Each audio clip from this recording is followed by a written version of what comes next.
KnockBack, the retro and nostalgia podcast, is brought to you by, well, you. If you want to learn how to support our show, go to patreon.com/laststandmedia.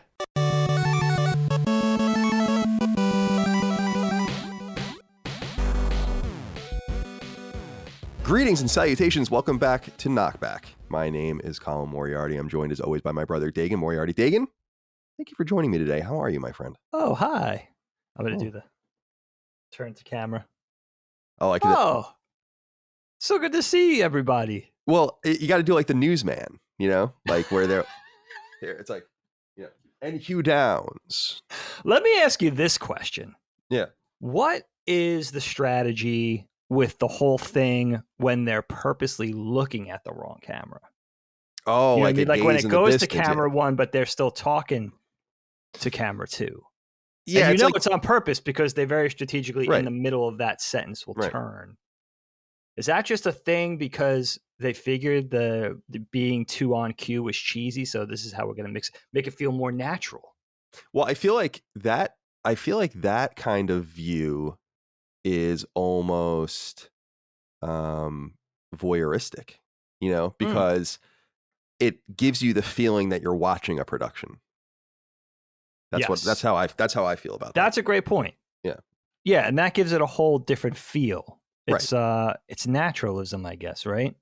Yeah, something like that. Something like that. Because you see that especially on news commercials. Like, I'm really fascinated, especially in Richmond here, because I watch football all the time, with these news commercials, these horrible news commercials where they really maybe people do they're like, yeah, I love, you know, Adam Smith on ABC News or whatever in the Richmond area, but it's like, what is going on here? And they have those kinds of commercials where you see them reporting, talking, but it's like being voyeuristically viewed from another angle. Yeah.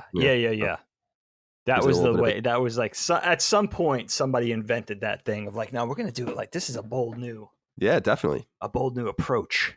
It's probably named after someone, the person who did it, the Sherman approach or something. Well, how's life over there in Pennsylvania? We're recording KnockBack, of course, our weekly retro and nostalgia podcast. You can get it a week early on Patreon. No ads. Patreon.com/laststandmedia. Lots of perks over there, including submitting ideas for the show, your questions, comments, concerns, thoughts, and ideas for our show. Although we don't have any of those this week because this is a bit of a personal episode for us. You're out of here. But so get out. But get out. No, don't get out. Let's stretch our legs first. And, all right, of course. And I'm just curious how life is. Anything interesting to catch us up on, or? You know what, my friend, I wanted to talk to you about this because this was a really interesting, a little eerie, but kind of interesting experience I had recently with something. So have you started Cobra Kai yet? Have you started the series I yet? haven't, although, hey, I got to say real quick, because I've been thinking about you with this because I know how much you love it. Yes. I saw that they apparently are going to keep going for several more seasons, or that's their intention. Is that right? Yeah. And so I actually got kind of giddy about that because I know you like it, but I also love having things in the chamber that are that long that I've never seen. So when I really feel like it, I can just delve in. But anyway, go on, Cobra Kai. That's nice to know they're building a body of work. They promised, I think at the end of this season, and I won't spoil anything for you guys, they did promise that there's going to be another season is confirmed. But it's nice to know that that's not, because I think like Stranger Things has one more season, but then it's definitely over if I'm not mistaken. Those kids are getting too old. I don't know how they're going to eat them. Exactly. How are you going to make that Can't work with child actors. But with this one, it's nice to know that there's a body of work yet to come. Indeed. But you know, it's funny. The series as a whole so far, now we finished season 4 for those who are up to date. I think the series has definitely gotten better and better. So it's nice to see it improve. Shouts out to William Zabka, by the way. That we're going to see a lot of him. He's not only is he wonderful in the role, and who knew we were going to get this? Think back to 1984, 85 to think we were going to get this much Johnny. But it's so good. It's such a great character. But he's also just a bona fide proper actor. Like he's just really good. And so I'm excited about that. The series wrapped up, but I had a very interesting experience with it this particular season because as I was watching, especially in the first half of the episodes, I was sort of daydreaming and ideating a little bit and coming up with things that I think would have been cool to see. And I wasn't just channeling Karate Kid isms. I was channeling 80s isms in general, like thinking of different 80s films, iconic 80s things, and saying to myself, oh, wouldn't it be cool if they did this? And then 3 or 4 times I would say, between the episodes of 1 and 5, say. It actually happened. And I was like, wow, this is actually strange. I loved that level of thoughtful sort of fan service. But also, I thought it was really kind of strange to be so connected to things. Because it would be one thing if you were a Karate Kid fan and said, oh, wouldn't it be cool to call in this reference or this character or this location, whatever, or this thing that happened, and sort of play that up. But to just call on random 80s things and then think of that, and then to have them think of the same thing and actually do it, was really strange. And some of the things were kind of, I don't want to ruin anything, but some of the things were kind of not huge 80s things. I would say more culty 80s things. And so that had never happened to me before with anything, be it a nostalgic thing or just a general IP, where it was like they were doing the things I was thinking of almost in a systematic fashion, a half a dozen times or something had happened. And I thought that was a lot of fun, but it was also a little bit scary, A little eerie. Yeah, a it's little a little eerie. eerie. Well, it maybe goes to show you that how there could be a Venn diagram of you and many different IP or licenses that you could probably creatively work on. Sure. And maybe that tells you, that's true for all of us, by the way, but maybe that tells you that the Venn diagram of you and Karate Kid is more of like a circle, and that you would actually make a great deal of sense as a storyteller in that world. So yeah, could be a just being compliment to you as connected well. to it, right? Well, because I know it means something to you, so it could be a compliment to you as well. It's the same as, like, Star Wars will never do what I want it to do, so I don't feel like it's really for me or talking to me or giving me a heads up or a thumbs up or a wink ever, never. So to have an IP sync with you like that, I feel like that a little bit with G.I. Joe right now. That's good. It's fun to hear. But tell me this: in that show, do they bring in bit characters like his crew or anyone like that? They have called in a lot of past characters that we saw over the film franchise. That's awesome. And they make it good. They actually, it's not done in a cheesy way. I mean, the show is very the show does have a lot of comedy in it, and including self-effacing stuff where they kind of make fun of themselves, which is really, I think, a lot of fun. Blends that with the drama very well. There's a nice balance of drama and levity, because I think if this series got too serious, it would cross over into cheese, and they're very careful with that. But yeah, they definitely are pulling in stuff from the film franchise. So, which I think works in two ways. If you're not a huge Karate Kid fan of old, I think you could still enjoy the series. If you are a fan of the original franchise, you're definitely going to get those larger and smaller Easter eggs are going to be very satisfying for you.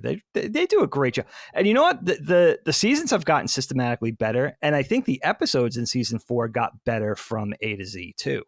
So they ended on a really a nice high note going into season 5. It's a lot of fun. And I love your comparison to Star Wars, Kyle, because when you have a much smaller universe like the Karate Kid universe that we knew that this series sprang out of, I think it is a lot easier to be on the same page as the creators, where if you have something very broad and huge, where the scope and the breadth is just enormous, like Star Wars, it's just easier. It's just hard to align expectations. And I think that's what we've learned the hard way with Star Wars over the last 10 years or so, or maybe even dating all the way back to the prequels, right? Mm. Where it's like, it's just going to be very difficult for everybody to be on the same page as far as being satisfied as to what we get, and sort of locking our visions together, because we all have disparate visions of what we want to see with something broad like Star Wars. So sure, that's a great point that you made. Well, what I love, it's true, because in a sense, the Star Wars movies I love the most outside of the original trilogy are the spin-off movies, Rogue One and Solo. I think those movies are awesome. And in Solo, I think we saw it together, so you might recall, I think they make a Bosk reference in there. Yes. And it was just a reference. Someone just said his name, and it was just like they were talking, and it just went right by. And that to me spoke, where I was like, yeah, that's great. Why can't we just mention Bosk and just move on as if, yeah, they know him and we can't hire him and all of that. We move on to this different character. Absolutely. As opposed to what Star Wars really is, which is like, oh, you like Boba Fett? We're going to ruin him. Gonna cram him. Yeah. interested to see what you're going to think of the Mandalorian. No, I've already seen it with the helmet off shots and everything, and I'm just like, no, I don't. No, my answer is no, and it to me, maybe it'll be yes one day. See, I was talking on a different podcast about how Disney is so flippant in China that I just have no interest in even giving them the benefit of the doubt. So anything they do, I'm just like, nah, unless it's really something compelling. And I know people are really into The Mandalorian. I know the Book of Boba Fett or whatever is really compelling to people. Yeah, Book of Boba Fett's another one for you. But I'm just like, why are you doing this to him? You need time. I think you need time away. It's like being in a relationship, and we've talked about this on our Star Wars topics.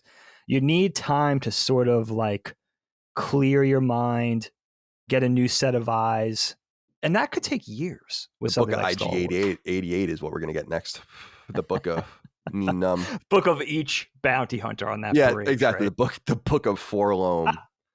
seven seasons of that. The Book of Boba Fett, man. Me and Dad were arguing at first because I didn't like the first episode and he loved it. But as it goes on, I'm liking it more. I'm liking it more. Oh, okay, cool. Yeah, Dad. Well, I was talking to Dad. I mean, Dad's just into the. Dad's like really into the universe. He's loving like all the shit. Yeah, they got him hook, line, and sinker.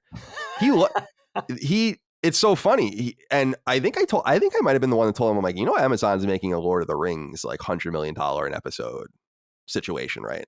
And I think that really like opened his eyes. Although I think he like, me is like kind of being like, why? We already had a really good rendition of this. I gotta check in on that. I lost touch with that whole story. But although I see it's in the news again. Yeah, it's always I kind of just gloss over when I see shit like that anyway. I'll wait until it comes out. Maybe I'll check it out. But what's going on with you? How you been? I'm fine, thank you. Yeah, nothing too interesting on our end. Just been working. I wanted to bring up a game to you. I don't know if you're familiar with it, but I was curious about its theme and how it might resonate with you, or why these things resonate with us. So I've been playing Persona 4. Okay. I'm probably in the 50s in terms of hours now. And as people out there know, I am obsessive with game clocks. Like I will not let the game clock run. I've even reset games that have gotten the clock all fucked up and started again. I'm so bad with that myself. Yeah, I need to know exactly how much time I spent. Right. And PS5 is pretty good at doing that now because it actually has like a meta level where it tells you all that stuff. But I'm playing it on Vita, and I had tried it in 2000. It came out in 2012 on Vita. I tried it in 2015 on Vita. Just wasn't into it. I tried it again in 2019 when I was in LA. I got like 20 hours, and I just wasn't into it. I finally restarted it, and I earnestly and eagerly went into it, and I really started to get it. And I think it's a really wonderful game. And for people that don't know, these Persona games are usually about. I have not played the others yet, but they're about like groups of kids at a school and their kind of connection with each other socially, and this supernatural world that they deal with, and they fight and do all this kind of stuff.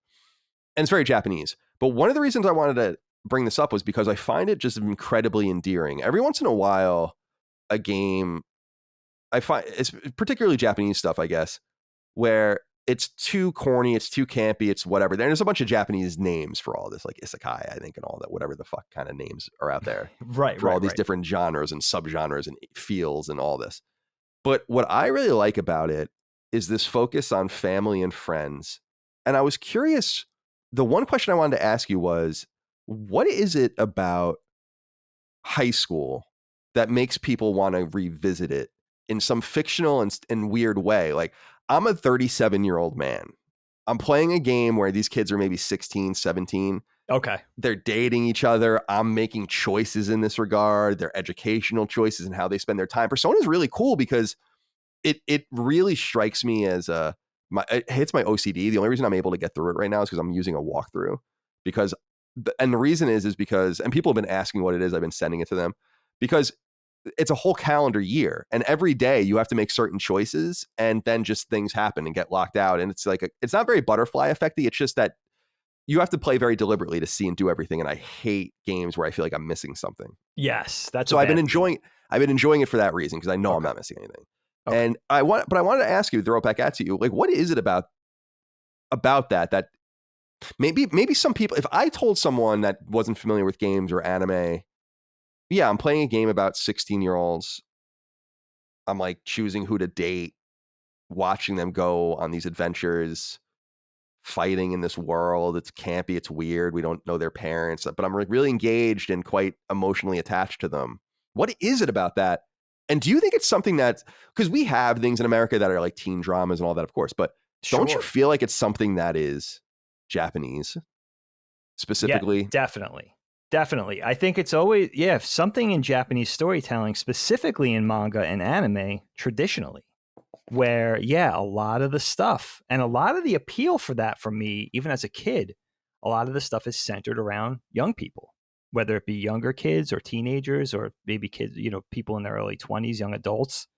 That was always a hook for me as a kid because I was like, wow. And I've talked about this before on the show, I know, but that kind of flew in the face of American or Western superheroes for me, where it's like, all right, Batman and Superman, they're these adults and, the leotard and tights and the cape and the superhero, but it was all centered around, and even the villains, they all seemed to be adults, and there was something captivating about those worlds and superpowers and conflict and all of that stuff. But in Japanese stuff and manga and anime, what I found there was so much more interesting as a little kid because I was like, wow, this is a story about big kids. And I was all about, at that age, we're all about looking up to the actual big kids in the neighborhood. And this was just like the media version of that.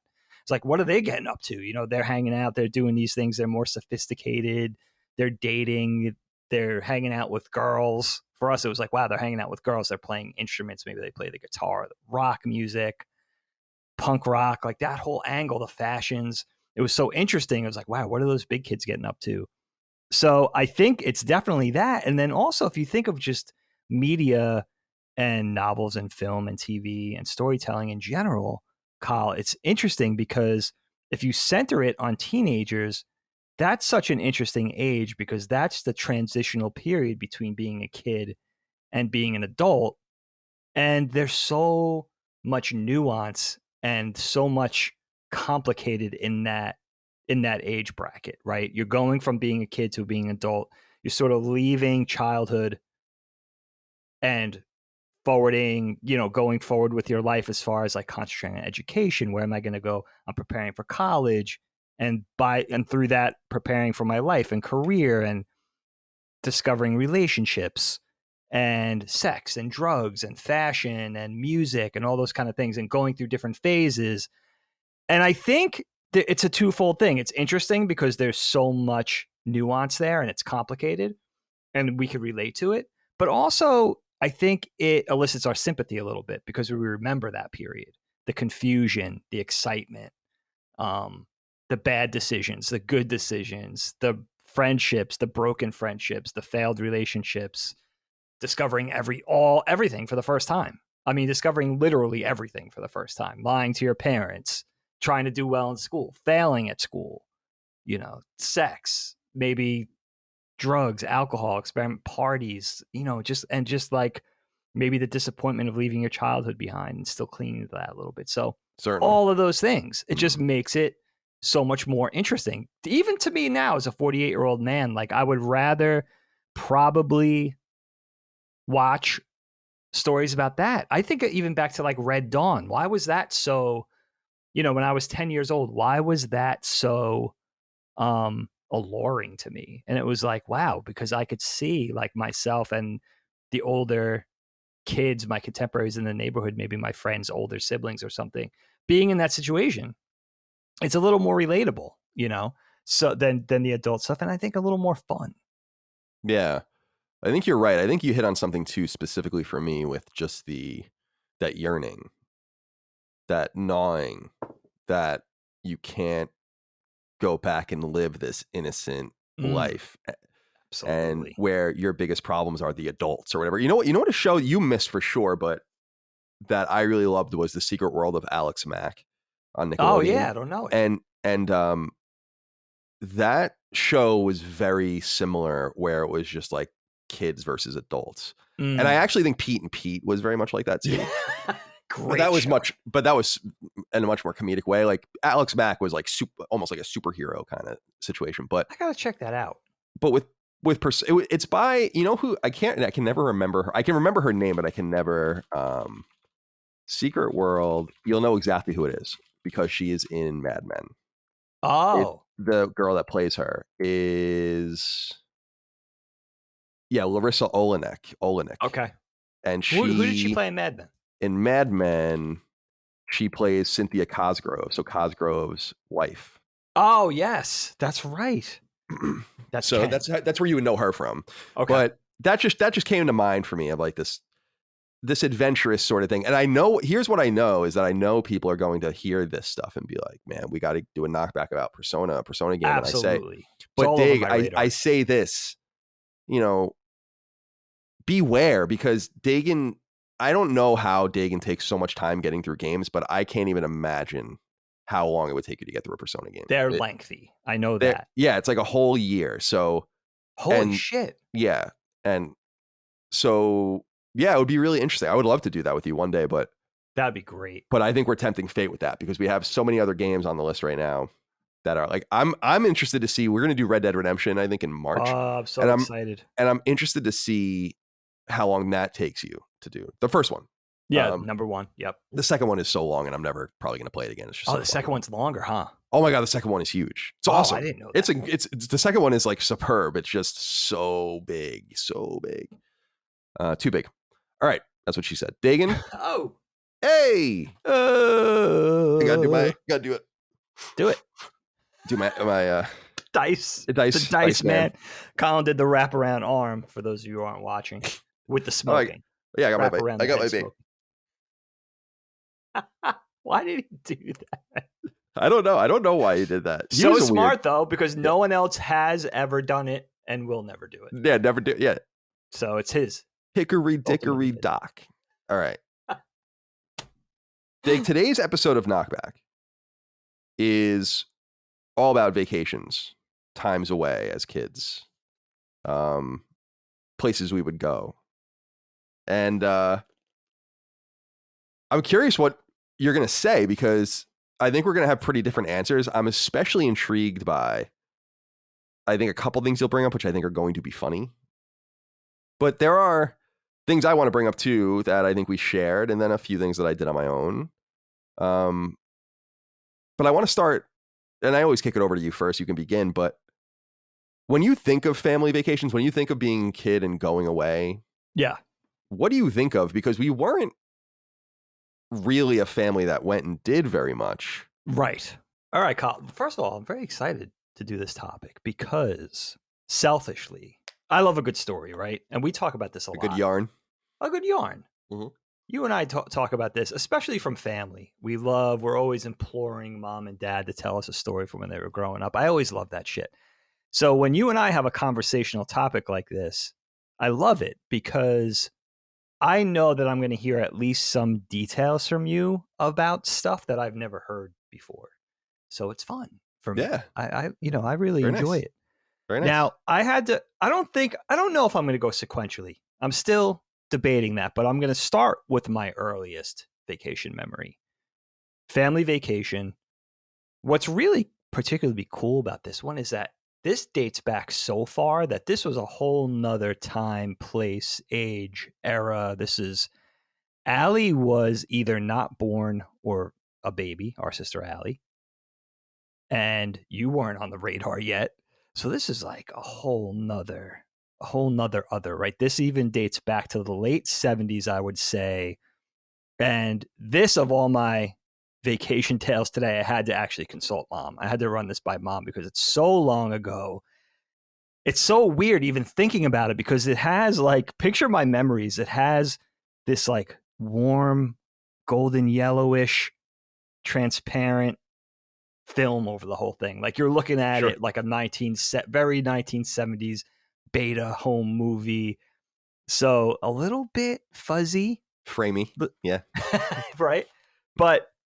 And the other weird thing about this is that kind of vetting the story with mom, I was conflating two different memories. I had imagined this as a camping trip that we had gone with our Uncle Hal and Aunt Maureen being one of Dad's sisters, in Connecticut, where they used to live, actually, in Derby or something like that. But it had nothing to do with, apparently this had nothing to do with Uncle Hal or Aunt Maureen or Connecticut. So I had to, in kind of running the facts by mom sort of corrected me a little bit. And she was even a little fuzzy on certain details. But to my best recollection, to our best recollection, this took place in upstate New York, Orange County-ish, not too far upstate, in Bear Mountain, where mom and dad, I guess, used to like to go camping, and it was one of their spots. And a very late 70s, I'm figuring I could have been anywhere from 4 to 7 years old. And this could even be a mixture of two separate camping trips. But it was camping with the fam, little kid, and just whatever memories I could pull out of it. So Bear Mountain, New York, which I haven't been since these memories, so I have no idea. But I do remember it being very pretty and picturesque. You know, picture the big scenic forests, a very big lake, trails, a cool campsite. It wasn't an isolated like thing in the wilderness where we were the only family around. There were definitely other people, but it didn't feel overcrowded. I remember it was in the summertime, very warm. And here's the kicker about this memory. No matter when it was, from like 1976 through like 1980, say, mom and dad were in their 20s still. That's the crazy part. I always love thinking about that. Can you even imagine? Because they had me when they were 22. So they couldn't have been any older than 29. Just to answer your question, no. It's crazy. I can't imagine. It's crazy to think about. Mom was younger than me when she had me, obviously. Right. It's crazy to think about the different experiences through that lens. And also the way people kind of talk about how the family, the nuclear family, has kind of changed and gotten deeper. People have started later and so on and so forth. Absolutely. That was a different era for all of that. And it really puts you in a time warp perspective, because now looking back as a 48-year-old man thinking about my parents 20 years my junior, it's like, it's strange to think about. And you look at pictures of them from that time period and they look even younger than that. You know, they look like, I feel like Lilia is going to look as old as mom in some of these memories soon, my daughter. Well, when I saw Lilia at Thanksgiving, Lilia looks like an adult, basically. She's a young woman now. Yeah. You know, like, 14 years old going on 15. When I saw her, I was like, what? Like, it's so strange. You're like I keep this, I always make the boys laugh because I'm like, slowly all the nieces and nephews have become what I call people, right? Like, not little hurricanes and like things you don't feel like you can really communicate. You don't understand each other at all until they get to a certain age. And then it's so suddenly they all become people, you know, that you have like personalities and individual relationships. That's perfectly said. They become little humans. Right. It is. It's so, as opposed to like appendages of their parents or their families. I can't even imagine. Well, I go through that too. What you go through with my kids, I go through with our nephews and our niece Ayla, because it's the same thing. You don't see them for 6 months, maybe even a year, and then it's like, whoa, what? So this is a mixture of visions for me. I do remember mom and dad being very young. Of course, our mom and dad were notorious hippies. They had the whole thing with the gear and smoking a little doobage. They had the Volkswagen camper bus, which I remember as being a part of this memory. And I remember having a great time. I remember it being very warm. I remember, of course, Dana being there for this memory. Mom reminded me of a specific memory from this trip that she was like, don't say it, because Dana's going to be pissed, but I'm going to say it. So, and I remember bits and pieces of this. We were out on the lake, on the main lake, on little paddle boats, those little boats that you pedal. They're actually a pain in the ass, those things. But I remember being out with the family, and I remember this. Dana had to go to the bathroom, but we were out on the lake. Like, it was going to take 15, 20 minutes to paddle back in. And mom had no choice but to encourage her to pee in the paddle boat. Now, maybe it's not too. I mean, we're channeling like a 4-year-old Dana, our sister Dana, of course. And I do remember that, and I do remember Dana being like embarrassed and being like, "But mom," and me and dad might have been in the other paddle boat, so we were kind of watching and laughing and stuff. And then I remember bits and pieces of different things. I remember having the nice tents, like we had good gear. We had the separate dining tent with the table and like the food stuffs and maybe the little sternos and pots and pans for cooking, all that thing. So mom and dad were avid campers, so they were like well equipped. Mom said there was a thing one night. I guess we were there for a week or a weekend or something. Mom said there was that one night, apparently they ran afoul of some kind of animal. Mom still thinks it's a bear, but dad said it was a raccoon. Broke into the dining tent, got into one of the coolers and took a bunch of food. And mom was like, well, what kind of raccoon can possibly handle that feat? But I know now as an adult that raccoons work, not only are they very smart, but they work as groups and they have the opposable thumbs and everything like Sure. that. So, They're evolving slowly but they're surely. capable of some. Let me put it to you this way. Early on, living in this neighborhood, very rural where I'm at now a decade in, but very early on, I was coming home from work, driving home from New York from the train station. And a line of raccoons formed across the road and wouldn't let me pass.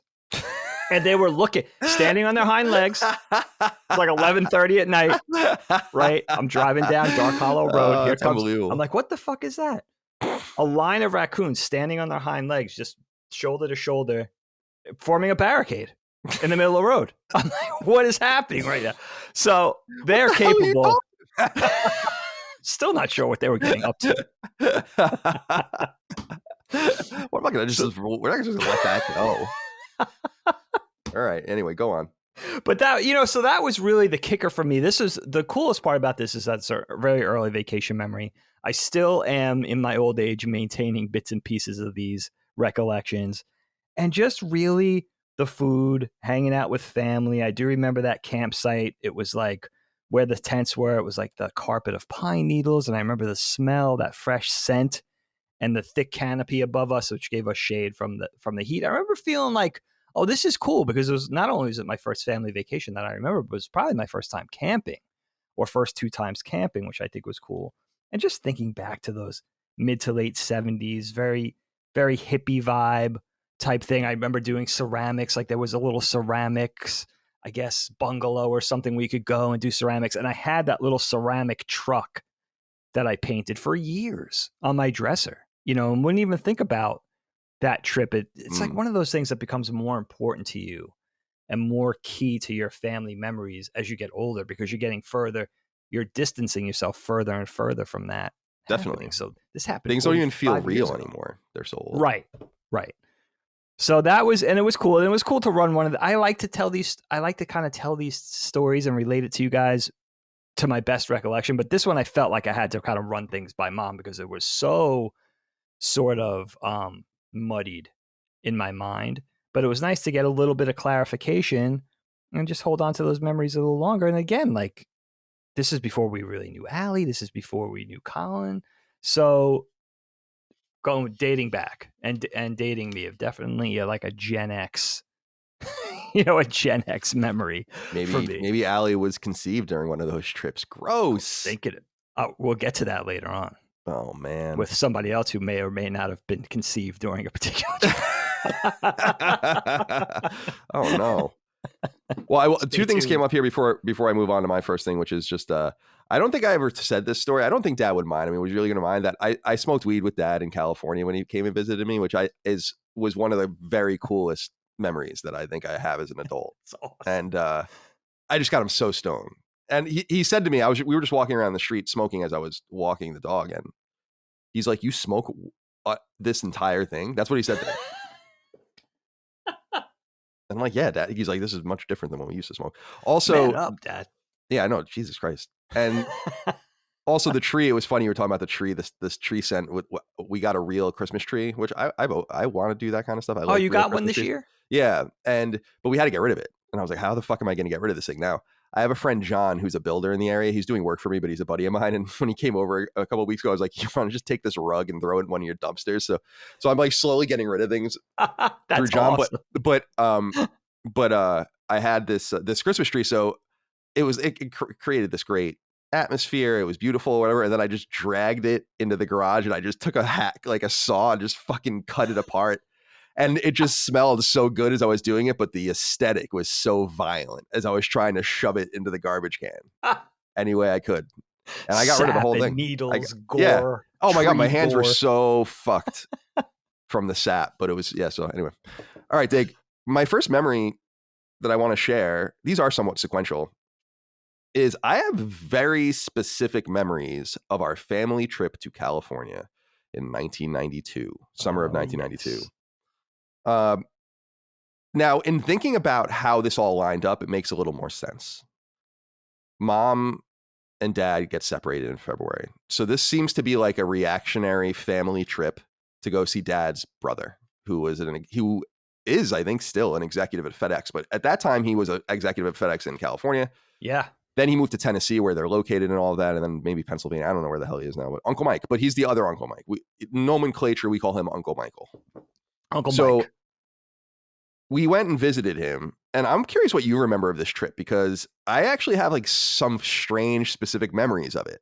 One thing I remember is we were on a plane old enough or big enough. Like, it's very rare for a massive plane to be crossing the United States these days. Usually it's like 3 seats on one side, 3 seats on the other. International flights could be something like 5 seats on one side, 6 in the middle, 5 on the other, right? And there are all these different, depending on what kind of plane you're flying, all these different configurations. But I remember that we had a configuration where seats faced each other. And I remember Dana and Allie playing cards with these random dudes that were on the plane. Like, so that's one memory I have. That's funny. And I wonder if they remember that as well. I also remember that we had gotten our Super Nintendo like months earlier, and I had the Super Mario World instruction manual with me, and I was just obsessing over it the entire time we were gone. That is awesome.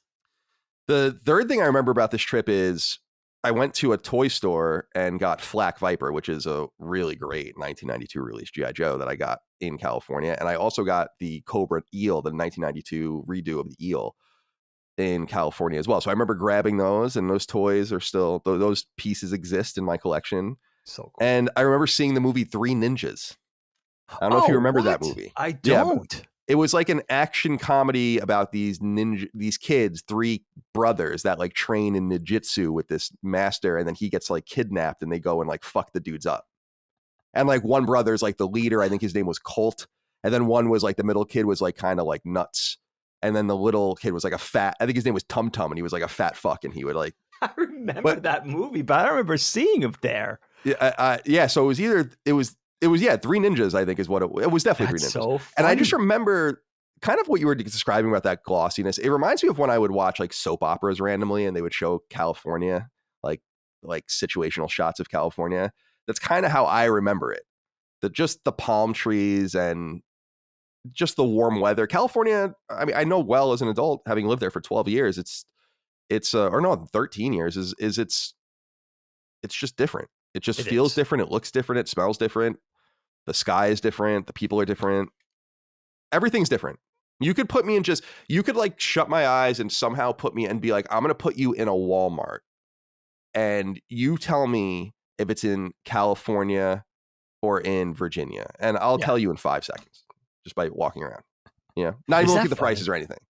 So I wonder what you remember of that trip, because a big part of that trip too is that we went to Disneyland, and that was a big deal because we had gone to Disney World probably like 5 times or something by this point. So, or you had, I think I had gone like 3 at that point. Okay.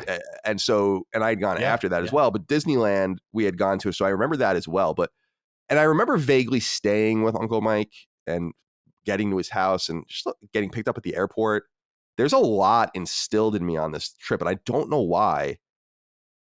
What do you remember about it? That's a great point. Mom and Dad had just separated, and I had forgotten that angle because I knew you were going to talk about this one, but I had forgotten that tidbit, which is an important tidbit about it. I have very specific memories of this trip. First of all, I mean, the first thing I remember is that was the first time I was ever out west in California, specifically in Southern California, and I had already been skateboarding for 4 or 5 years and just building up this perpetual head of steam and desire to go to California because watching it in videos, watching it, reading about it in the skate mags and stuff like that, and just always wanting to go out there because that's where the industry was really holed up. Mm-hmm. And being really Uncle Mike, not to be confused with Uncle Mike on our mom's side. This is Uncle Michael, our dad's brother, my godfather, Colin. Uncle Michael Moriarty. Uncle Michael Moriarty and Aunt Julie. And yeah, they lived in Huntington Beach. And I remember being initially really excited to go to Huntington Beach because Huntington Beach specifically was a big skate scene with especially the epic skate spot. Huntington Beach High School was always a thing. I would read about it in magazines, see it in skate videos. It was like Huntington Beach, Ed Templeton, Jason Dill, all the locals. So that was really exciting for me. And the first thing I remember was, okay, I was just 17, didn't have a car, didn't have a driver's license. So I was like, how am I going to get around and try to find these places? And I remember going out I had my board with me. Of course, I remember the exact board I had at the time. I had just broken my arm and was still healing. My cast was off. I had 2 casts. they were both off, but I remember I had a brace still that had like metal splints in it that I was wearing everywhere. It was like a kind of like a wrist cast that was removable. I remember having that on at the time for that trip and just kind of going out in the morning and saying, I'm going to find Huntington Beach High School. And I just got lucky. I just skated around for a little bit, found like a Ralph's supermarket, got like a big Donald Duck orange juice, and it was hot. I remember that. It was really hot. And I found it. I found Huntington Beach High School, and I was able to skate the benches and the manual pad and look at the handrails and stuff. And I was like, holy shit, I'm here at Huntington Beach High School. And being a little bummed about it because I didn't have anyone to really share it with. I wasn't with friends. I wasn't with anyone that cared about skateboarding. But that trip, I remember rolling around that area, Huntington Beach, Anaheim, and everything, and like looking at like, oh, I recognize this spot from this video, and Rodney skated this in this video. So that was a whole skateboard-centric West Coast experience for me. And you know what the other thing I remember, Kyle? I was an avid Street Fighter player already by that point. I remember getting the living shit beat out of me at Street Fighter out there. It was a whole different Street Fighter culture. Remember there was like this one very Karate Kid-esque arcade. That was like one of those places with the go-karts and the mini golf and the big indoor arcade. Going there one night with you guys, playing Street Fighter, of course. And, you know, it was like that whole head-to-head player versus player culture, and people would step up, put their quarters up and everything like that. Just getting my ass handed to me, just getting roundly annihilated time after time. And then it started to get, it was almost like a movie, the way it ramped up, right? Somebody would come and beat my ass with Ken, and then he would beat my ass with E Honda and Zangief and all these outlandish things that we had never, I was like, what is happening? And then the people started to get younger and younger.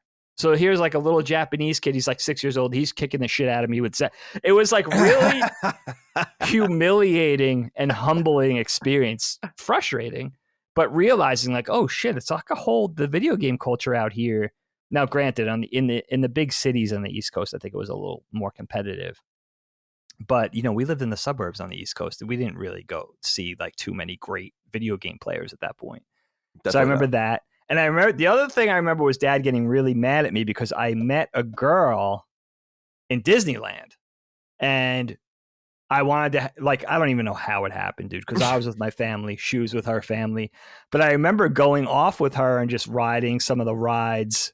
Interesting. Sounds really bad, but riding some of the so you had like a little dalliance with this random girl. That's just so interesting. I remember Dad being pissed because he wanted to spend time with the family, and I was like, oh, I'm going to go off with so and so. I'll meet you back here at this time. Like, I'll meet you in front of the bathrooms at 9:00. And I remember like purposely like pushing off that curfew or whatever, and then finally like rendezvousing with Dad at like 11. And I was like already 2 hours late because I was hanging out with her, and he was really pissed. So I remember that was my third very clear memory. Interestingly enough, I don't remember Uncle Mike or Aunt Julie a lot from that trip. Yeah, I kind of don't. Right? It's so weird. Yeah, like I think Aunt Julie's the one that brought us to the Three Ninjas and like the toy store and all that kind of stuff. That makes sense. And I vaguely remember I have funnier memory. I'll save some of the memory. There's like some funny stuff that I very much remember later on and going to Disney, but my Disney stuff at this point is waning as well. So did you ever talk to or see that girl ever again? No, it was the weirdest thing. That's so cool, man. I love that shit. So weird. You know, you're at that age, like you're always trying to hook up, like you're always trying to find. I guess I didn't have a girlfriend at that point. I definitely didn't. Just 17 years old. And that I remember that though, like you remember that age, like that's your whole MO. Like you're just trying to meet someone everywhere you go. No, I have a story. It's so funny you say this, dude, because I have a story about this. I'll tell you later. It just syncs up perfectly. You'll understand. That's awesome. But Dave, what's the next thing you want to talk about? So, you know what? Speaking of Disney, I thought we'd jump to 1980. This is a very specific, very vivid memory for me. And that's, again, pre-Colin. So this is interesting. So maybe some stuff Colin's never heard before. BC. And that's going to Disney World in Orlando, Florida for the first time, our first trip to Disney. And I was really struck by this memory. I have very specific, very warm, fun memories of this trip. But also, just in researching and remembering, Disney World was only built in 1971. So Disney World wasn't even a decade old at this time. In fact, I think Epcot would come in 82. So this was pre-Epcot. And I remember them building, I call it the golf ball. I remember them building the big golf ball, the big sphere. but it wasn't open yet. So this was a strictly Magic Kingdom trip to Disney. And I have such fun memories of going to Magic Kingdom for the first time. I still love it. I've been there with my family a couple of times since the kids were born. And it's funny how it evolves, but that those core reflections or those core memories or the key components of Disney stay the same, even though time passes and they build up and they expand. And I love that my very specific theme park memories are amazing. Riding Space Mountain for the first time, riding Splash Mountain for the first time, Thunder Mountain Railroad, sort of starting my love affair, which I'm sure you're going to go into, Kyle, with roller coasters. And just being at that age, I was 7 at this time. I would be 8 later in the year. So I was in that perfect, Dana and I were in that perfect wheelhouse age of being really in that zone of wonder still. You're still into all the fascination with the cartoon characters and the fully grown mascot characters walking around and taking a picture with Donald and taking a picture with Mickey. And I remember that was the first trip I fell in love with the Magic Kingdom, specifically in Florida. The atmosphere of that place at night is very special to me still, and something that has been cool to share with my kids, even specifically now with Animal Kingdom and Hollywood Studios and Epcot and everything like that. And I love Epcot, but specifically Magic Kingdom at night, it's a very special atmosphere there that I really love. And this was my sort of the beginning of my love affair with that. And it was funny because we went with the family. Allie could only be 1 or 2 years old at this point. So she was a baby, again, pre-Colin. And I think, to my best recollection, we were with Grandma and Grandpa as well. And Uncle Mike and Aunt Carla may have been on this trip as well. So I remember that being like a very fun family memory of us all being together and making this trip together, which was fun. And all the Disney-esque memories, very specifically, were great. But I have 2 specifically funny memories. Oh, first of all, we stayed half the time. I remember, let's say we were down there for a week. Half the time we spent at a hotel. And then for a few days, we lived with our grandpa's brother, our Uncle Vito, who lived down in that area. And our Uncle Vito. Gay man. Yes, gay man, which this should have been the beginning of my sort of, well, maybe I was a little too young, but Uncle Vito, he was my grandfather's, one of our grandpa's brothers, very handsome man. He had a friend who we thought was, which as 7-year or 8-year-old, I thought was a friend named Lindy that he lived with. Our Uncle Vito. His roommate. His roommate. Right. Now, you can understand me. Now, we stayed with Uncle Vito. He was great guy, very charismatic, very charming and warm. He had a beautiful smile, always had the bronze tan, and he was always dressed to the nines. He had a beautiful condo. I remember the place being, even as a 7-year-old, when you realize, well, this place is serious business. This is a gorgeous place. And I remember being on the water. Now, I don't remember if it was on a bay or if it was on like a man-made lake in that complex, a pond of some sort. I don't remember. But I remember there being a large body of water. It was a very pretty place. And I remember this was the summertime, and I remember being very struck by the Florida heat. That was something we never knew before, where you would go outside and actually hit that wall of heat and humidity, even as a kid, and going back and forth between that and the air conditioning was like, what is this fucking place? Yeah, in Florida they have the construction usually outside the back of their house, which is just like a cave, it's all like screened in, and then they have like a pool in the back. Like that's a very Florida thing, Definitely. Like they don't even fuck around. They're like you don't go outside. You just absolutely not barricade yourself from the plants and the lizards and snakes and bugs. I know exactly that's what you mean. Great point, dude. Because even the construction and the interiors of the buildings and the houses are different. They have the ceramic tile. Everything's sort of constructed around staying cool, right? That's the first time we ever experienced that. And it was fun.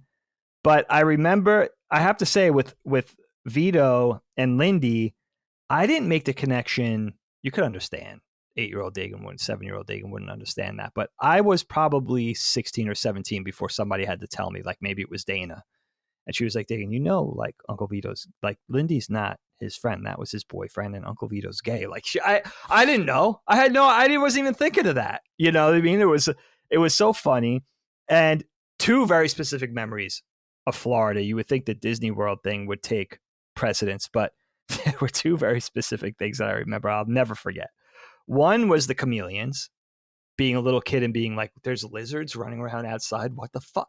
Like, it was like being on a different planet. And being fast enough as a kid, now this is the beginning of my Jedi training, I think. Being fast enough as a kid to catch them by the tail. And then, of course, if you're fast enough to catch one, their tail will break off as a defense mechanism. And then they regenerate, right? But I didn't know that. So I finally caught one by like the top-ish of the tail where the tail met the butt. Tail broke off of my hand and I was fucking mortified, dude. I was like, what? And it ran away. It skidded away without the tail. The tail's wriggling around in my fingers. And here I am, horrified. I think I hurt this thing. I mean, I'm sure it does hurt, in all fairness. But I go to mom and I'm like, holy shit. And she had to explain the whole thing to me, that they regenerate. And she's thinking like, how the fuck did you even catch this thing? But it didn't stop me. I kept trying the whole time. And then the other thing that was fascinating to me were the fire ants. Now, I didn't know what a fire ant was. I remember being a kid, somewhere in between the back of Vito's condo and that body of water was like this area of grass and sand. And there must have been an anthill there. And I remember seeing the red ants and being like, oh shit, red ants. That's pretty rad. I've never seen an ant that's red before. And then having the very vivid memory of these bugs. You think of a bug, right? A typical insect. They're little, they're afraid, they want to get away from you. Even a spider, right? They don't want to be near humans. I remember these things making a beeline. Like, these things are coming at me. And I remember being like, what the fuck? Like, thinking as a kid, like, why? And they were, it wasn't like I was being attacked, but they weren't receding. They were actually coming to see what was up. And I remember mom like grabbing me and being like, what? Like, those are fire ants. Like, there was and then researching that, and they have these fire ants down there that apparently came from other places in shipping crates. They weren't native to Florida originally. And they're fearsome. And they're also destructive, apparently, to like livestock and shit like that. They'll just like overrun cattle and stuff like that. Some fucking so I remember that being, I remember not just Disney, but Florida being like, whoa, this place is so different. How can this be part of our country and being so different than the Northeast, New York, Long Island, and what we're used to? And the only other thing I remember was a very specific memory to this time, because I don't remember this being a thing after this. Part of the hotel we stayed at had like a kind of a swanky restaurant attached to it. And in that restaurant, they had another restaurant that was just for the kids. So you would go into the restaurant, me and Dana, whoever you were with, your cousins or whatever, just the kids would go in, sit down, and be served without the adults. I mean, it was just a kind of a thing to babysit and placate the kids while the parents could have a nice dinner. And you felt like a big kid because you sat down, you ordered the meal, you were sitting in a booth without your parents. Vaguely remember this. Did I ever do this? You must have done it on the subsequent trips down there. Yeah. This sounds very familiar. Yeah. Very, like, I remember that as a kid being like a very special treat. It was like, oh my God, we're going into a restaurant and ordering and being served and asking for what we want without, I don't know how it was paid for. It was somehow associated with your the parents' table. Or maybe grandma and grandpa set it up or something in advance. But I remember that being the other thing. It was like mind blowing as a 7-year-old. It's like, I'm going in this restaurant ordering like fried shrimp and a Coke by myself. How is this being paid for? It was just like a magical experience of like, again, having that wonder of just being 7 years old. It's a good idea. Everything's new. Yeah, that's a good idea. At that age, I like that idea. So that's for a business. 1980, Magic Kingdom, Kyle, Orlando, FLA.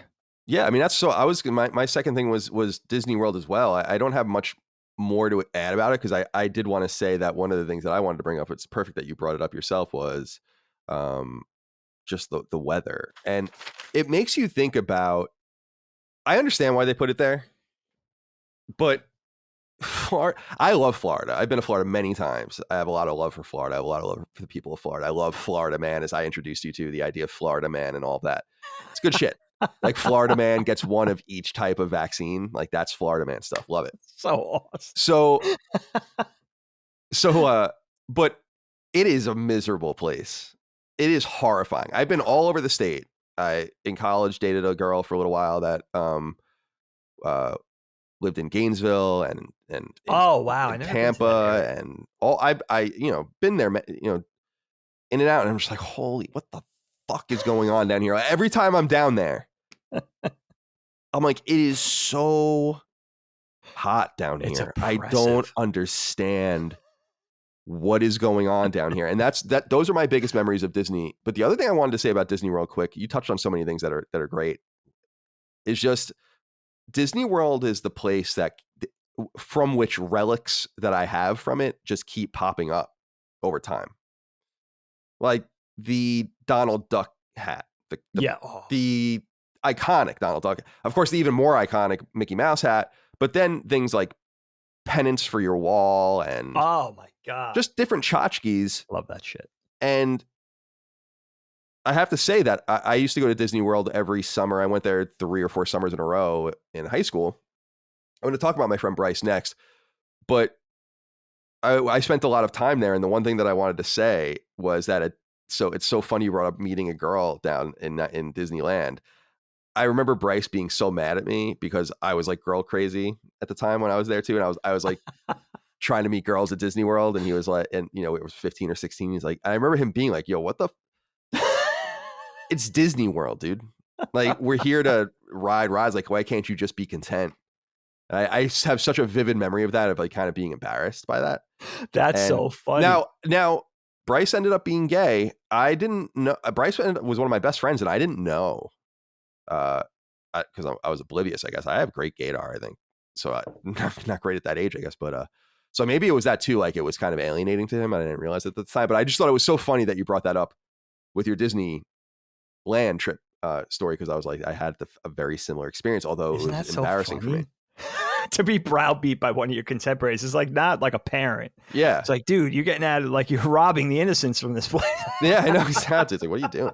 So, Dig, I'll just throw it right back to you. What's your third memory? All right, I'm gonna whisk you guys off now to a fun memory. Dad loves hearing the stories, my complaints about this one. Colin knows what I'm going to say already. Now, this was 84 or 85, summer.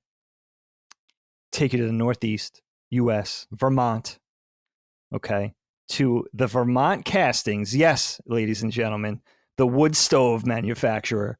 Their sort of fair outing, fan weekend, whatever you want to call it, customer appreciation, bizarre, whatever you want to say about this thing. Now, it's bizarre. It's bizarre, all right? It's bizarre, all right? Wait till you guys get a load of this one. So, now, first of all, I should say, Vermont always had I always painted a very romantic picture of Vermont as a kid, because my best friend Tommy, who we mentioned many times on the show, his family would go up to Vermont for ski trips religiously every winter. They might even had a timeshare or a cabin up there. And they were big skiers, avid skiers, and they would go to Vermont every winter. And every summer, they would go to the Dominican Republic. Okay, they might have had a timeshare type of a deal down there. So they always had their summer. They were kind of jet setting to me. It was like, their parents had a few bucks. They definitely went away. They did a lot of things. Tommy, the sweetest family in the world, by the way, very unassuming. Tommy was Tommy was like the epitome of that. Like he was just the sweetest kid, but he had a lot. They did a lot. They went a lot of places. So Vermont was always like, wow, that's a cool thing. We didn't come from a skiing family. We weren't jet setting in any way. So Vermont always had this very romantic association. So our first experience with Vermont was already weird because we were going in the summertime and it was hot. I remember that being, now we might have went 1 or 2 times, but it was hot up there. I remember feeling like this is where Tommy goes skiing. It's like 100 degrees up here. What is that? It's hotter than where we're at. And I'm old enough to realize like this is north of where we grew up, where we live. So turns out mom and dad, as of the late 70s, dad was very into his wood burning stove. Early adopter, had that old model, that first model that Vermont Castings made. I'll try to remember the exact name of that model, but he was a wood burning stove aficionado. He had one big one in the living room. They had a little one in the kitchen. And I guess they got wind of this customer appreciation thing where they would sort of host this event every year, which was like a giant fair where you could go and do all the typical things in a fair. There were, watermelon eating contests, refreshments, ice cream, things for the kids, balloons, whatever it was. It's always seemed to me, even at that age now, where I'm like 11 years old, that it was like, why do we have to go hundreds of miles away? This seems like something we could do like over in like Patchogue. Like, why do we need to go to Vermont to do this thing? But it was a well-intentioned trip. But I remember it being very, of course, mom and dad, wanted to do something nice for us. And it was fun, but I remember it being like a little bit, a little bit like, all right, this seems kind of like an average thing. We're staying at this motel. I remember this motel very specifically. It was called the Brown Derby. It had a little restaurant attached to it.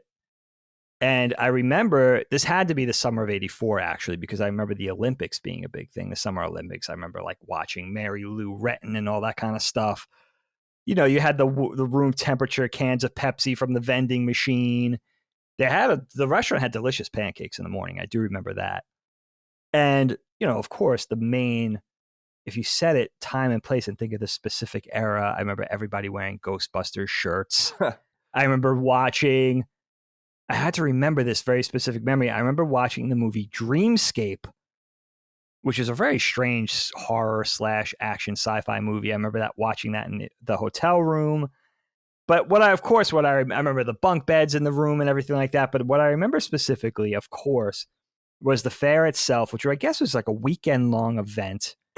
And, it had all the things, like picture like one of those portable carnival type things, had some rides, had some games, had some food, refreshments, all that kind of thing. And I remember Dana and Allie being like mom and dad sort of goading them to be in the ice cream eating contest. And I was like, I'm not doing the ice cream eating contest. I remember being very hot and feeling like that very heat strokey type feeling. It was like, just give me some drinks, just keep the drinks coming, but I'm not going to do the ice cream eating contest. But I remember mom and dad twisting Dana and Allie's arm to do the ice cream eating contest. And maybe they were trying to get me to do like a watermelon eating contest or something. But I absolved myself from that. I was like, nah, I'm not going to do that. But here's the kicker. I love this memory. Dad signed up for this. Now, you think about this kind of portable carnival. You got the rides and the games and the Zeppelis and the food and everything like that, lemonade stand, whatever. But this fair up in Vermont had sort of like a hillbilly tone to it, right? And I remember there was a log sawing contest. And I remember thinking, like, I already knew at that point Dad was like, had that sort of lumberjack aspect to him. Like, he would go, and of course he was into the wood burning stove, so he needed wood. He would go out into the woods with chainsaws and get wood, and he was really into that. And always like the manly man type, big, strong, that whole thing. And you always kind of put your own dad on a pedestal, like my dad could kick your dad's ass type thing. But I remember him signing up for this contest, this log sawing contest. I remember being like, all right, like, I guess having the very specific memory of like, all right, I guess this is going to like be the true answer to how manly and tough my dad is, right? So it wasn't a one-man thing. It was a tandem log sawing contest. So I remember they had these big extensions of tree trunks laid across some horses or something. And then they had, picture that tandem saw, that long saw with a handle on each side. So you have a partner and you're sawing this log. And the idea was to be the first team to saw through the log. And I remember Dad and this other lumberjack type dude, doing it like, it was so fast. It was like they had a chainsaw. It was ridiculous. And I remember coming away thinking like, wow, that was goofy, but also being proud. Like, oh shit, I guess my dad really is badass. Like, here he is competing with all these New Englanders and stuff like that. And, the proof's in the pudding. That's probably my biggest takeaway, was that log sawing contest and being like, having that reflection of, holy shit, my dad's pretty my dad's pretty crazy. Like it's true. Everything I think is true. And the other important thing to say was this was in a section of Vermont called, it was the state capital, Montpelier. And I remember that place because it had that very New England, Norman Rockwell type feel to it. And I remember the City Hall building had the big gold dome on top. Very picturesque, very pretty up there. I think Ben and Jerry's is actually somewhere nearby that area. I remember even as a kid, as an 11-year-old, being struck by how beautiful it was. And I remember the streams and fishing with dad up there and stuff like that. It wasn't all to make fun of. But just in researching Montpelier today, smallest state capital in the country. Indeed. Less than 8,000 people live there. It's crazy. How crazy is that? Fucking awesome. Right? When you think of even a modest state capital, like let's say Harrisburg in PA, how big, that's absolutely cosmopolitan compared to Montpelier. Well, yeah, I was going to say, I think even Juneau, which can only be accessed by seaplane, has more people in it. That's crazy. That is absolutely crazy. And, I would love to go back up there just to see, I'm sure, even from looking at Montpelier's website today, like I'm sure it's pretty similar to the way it was back then. But that was always like that vacation of like, my friend's going to Disney. My friend John always went to Lake George. That always seemed like a cool place to like go with kids. And it was very kid centric place. It was like, we went to this very random vacation. I remember coming back to school in September being like, what did you do? And I have to tell them about this like Vermont Castings fair. It's very unique. No one else went to the Vermont Castings. Definitely not. You could also have made something up. But by the way, Dave, I've been going through old papers. I have a bunch for you. I gave some to Allie and Dana, but I think I went through a phase where I was pretending my middle name was James because I have a bunch of things from school, like straight up schoolwork, but where it says Colin James Moriarty on it. I'm like, what the fuck is this? Yeah, like where I think I was pretending my middle name was James because I wanted a middle name or something. Who got? Finley got James, didn't he? Yeah, he ended up with James for real. All right, I have stuff to say about New England later, but I'll save it. All right, I want to get back to my friend Bryce. He was an important friend of mine. It comes up often on the show, even though I have not seen him in probably close to 20 years. Wow. And we speak on like a blue moon Facebook message or something like that. But he's doing his thing or whatever. But we were very close when we were younger. He was a year younger than me, and he lived really close to us. I was in the middle of what I used to call this triangle, like where my friend Timmy lived. And then my friend Eric lived over here, and then Bryce lived here, and I was just in between, and I would dart between all three of them. And they were all, as was always my way, they all were separate from each other. It was very weird. Like I remember Eric and Tim didn't really like each other. Bryce had no idea what these guys were doing. Tim was 2 years older than Bryce because Tim was a year older than me. So all these different politics. But Bryce was a really good guy, and his parents were divorced. His dad, Steve, really wonderful man. First of all, like drop dead gorgeous. Everyone had a crush on this guy. I don't know if you remember that about him. I do remember that. Everyone loved our sisters Steve like, Aviano was his name. And Steve Aviano was an antiques store owner, a very well-to-do, wealthy dude on Long Island. And I used to work for him sometimes. He would give us like $50 to do fucking nothing. We told the story about how we met Foreigner through Steve Aviano, like moved their shit out of their house that they like rented in Long Island. So weird. Like we met, I did a lot of work for Isabella Rossellini through him, et cetera, et cetera, et cetera. So they used to invite me every summer to go on vacation.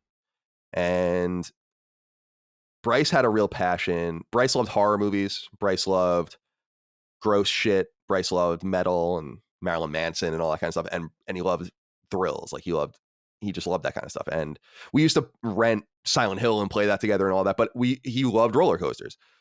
So every summer we would go on this endeavor to go on roller coasters. He had this book. I wouldn't even know if you showed it to me, if I'd remember it specifically, but it was one of those nice quality, almost like coffee table type books, rectangular. And there was we would check them off as we would go. There was just this extensive list of roller coasters all around the United States, ranking them about, wood and metal and what's scary and what this and that and the other thing. And so from summer 99, 2000, 2001, definitely, might have been summer 98 as well, we would go to random places. And we went to Florida a bunch of times, but we would not only go to Disney, we would also go to Universal and some other stuff down there. we went to Ohio to go to Cedar Point, which is by far the coolest amusement park ever. I mean, that place is that is like the upscale, we're not dicking around sort of place where it's like Never we have been like there. 15 roller coasters. It's something nuts. That's It's like there's insane. nothing else to do here. You come here to do roller coasters. That's And it. I remember they just had amazing roller coasters. So we went there. We drove all the way through Pennsylvania, and we went to Hershey Point and Asbury Park and all these different places over time. And those trips were really formative. I actually, in going through my tchotchkes in my garage, was just finding random things like a shot glass from Fire and Ice, which was a dueling roller coaster that I think they turned into a Harry Potter roller coaster or something since. Wow. Or it couldn't have been Harry Potter. No, it might have been Harry Potter. Could be. Yeah. And so stuff like that. But I wanted to give a special shout out to Bryce's grandmother, who we used to go visit in Florida every summer. And she was just a really wonderful woman. She was from Long Island. She was a snowbird. She moved down there. She would stock the fridge with Boar's Head. I remember these things so well. Just we would play Scrabble and do all these things. But I thought you'd find this story funny. I remember this so well. We were walking into a mall. It was me, Bryce, and his grandma. She drove us to the mall. We were getting something. And there was these two hot girls walking out of the mall, like these two hot Florida chicks. And we were just looking at them, but didn't say anything to them. I remember this so well because it was so embarrassing that one hot girl was like, hanging out with your grandmother boys, or like hanging out with grandma boys, Oh no. or whatever. And I was just like, like you're just like shot through the heart, but just like, yeah, I am. Oh my God. I am hanging out with the grandma. And I remember that so well. This is hot. Wow. Were they your age? Yeah, they might have been a little older, maybe. Right. But yeah. Fresh. Yeah, but fresh. So I wanted to give a shout out to that story. That's amazing. Isn't that so strange? Like that's such a small thing to have happen, but it's something that just stays with you. Yeah, they probably don't remember that at all. Oh my God, no, of course not. That's amazing. I remember you taking these trips with Bryce and his family, and I remember being so jealous about it. Like, wow, I didn't have a friend this cool to take me all these places, and you guys bonding over theme parks and roller coasters and stuff. That's so cool. Yeah, in hindsight, it's really neat. Like, they paid for everything. It was kind of So nuts. cool. I'm very grateful. When you, as a kid, you're grateful. I'm like, thank you, of course. Like, thank you so much for bringing me in. But as an adult, you really realize that this probably that me coming with them cost them a lot of money each time. Yeah. They didn't Yeah. care. But you know what, though? You do that for your kids because those kids, like those contemporaries of your kids that become their best friends kind of by association become your kids. And you just want them to be happy. So it's like, it's a given. Like, I'm sure they weren't even thinking about it like that. They were just thinking about it's another one in the family type of thing. When you're a parent, you realize that, but it's true that, that was a really high quality family, from our upbringing, from our past. That was just Definitely. like one of those special families. Good Italian Long Island stock, of course. There you go. Dagan, what's your fourth memory? All right. I was looking forward to taking you guys on this journey because I don't think I've talked about this too much on the show before, for reasons. But I think the statute of limitations has passed. In my notes, I have Jackass before Jackass, and that does kind of sum it up a little bit. So, Kyle, this was the notorious, hopefully Helene doesn't listen to this episode, Il Pig Tour, 1996. This was a summertime Philly to Atlanta road trip with two of my best friends and another guy, four of us. And interestingly, I thought about this while I was writing notes. This is the direct sequel to the big Dagan versus Ducky fight that I talk about in our roommates episode. In fact, this road trip kicked off about 2 days after that. My friend Jeff, I remember, was in town because we were about to embark on this mission. And so basically, to sum it up, this was a trip that we had planned to take from Philly. My good friend, one of my best friends, Brian, and I were both living in Philly at the time. Brian had just finished school, I think, a month prior, and I was in my last year or two of art school. And Jeff was now we were all friends from Long Island, but Jeff was attending his undergrad at BU at the time, but he was in town visiting. In fact, he was the driver. It was his car. We were about to embark on this journey in Jeff's '86 Honda Accord. beige. It was already a mess 10 years later. It was already a 10-year-old car. And then Jeff's friend from Boston, this guy Jad, who I had only met maybe once or twice prior. I didn't know Jad that well. He was with Jeff. So it was going to be the four of us. And I remember the bent of this trip was, or the reason we were taking it was my friend Brian, who's not only an avid skateboarder and entrepreneur, but he was a graphic designer by trade. He was working for an Atlanta-based skate company at that time. I'm not sure they're still around, called Torque, run by this guy named Thomas Taylor, who was kind of like, Thomas was kind of like the center of gravity for Atlanta's skate scene back then in the mid 90s. Thomas Taylor also owned one of the big shops down there in Atlanta at the 5 Points called Stratosphere. So Thomas was kind of like this Atlanta skate magnate guy. Brian was working for him. Brian was going down there to either deliver some assets, or they had some deals in the offing. Brian was going to be involved with some stuff that Thomas was doing. So that was going to be the sort of the end game to get down to Atlanta. But along the way, we were going to stop at all these strategic, skate spots, tourist attractions, whatever, a mixture of both things along the Eastern Seaboard, and just make a road trip out of it. And I think we had 10 days. I think Jeff had to get back to Boston in a timely fashion to do something. And then I was working at the time. I don't know where I was working at the time, Anthropology or Urban Outfitters or something, but I was still working. I was off for 3 weeks from school, but I had to get back to work. I had no money. And so we were basically going to go down and make this trip and have fun skating, and just, it was a mixture of sort of skateboarding and just getting into all kinds of mischief. That was going to be the strategy. So key points along the way, we were going to hit Baltimore, DC. We ended up in Richmond, North Carolina, Emerald Island, where actually a beautiful place where Brian's aunt lived, Myrtle Beach, then Atlanta. Then we came back up through Tennessee, which is west. I don't know why we did that, and then came up. And I remember getting home in 10 hours. But a really memorable trip for me, because it's still to this day one of the only trips I went with a group of friends, not a family trip, but actually a friend trip. And dude, I cannot even the memories are a mixture of hilarious and horrifying for me, because it really was very jackass centric.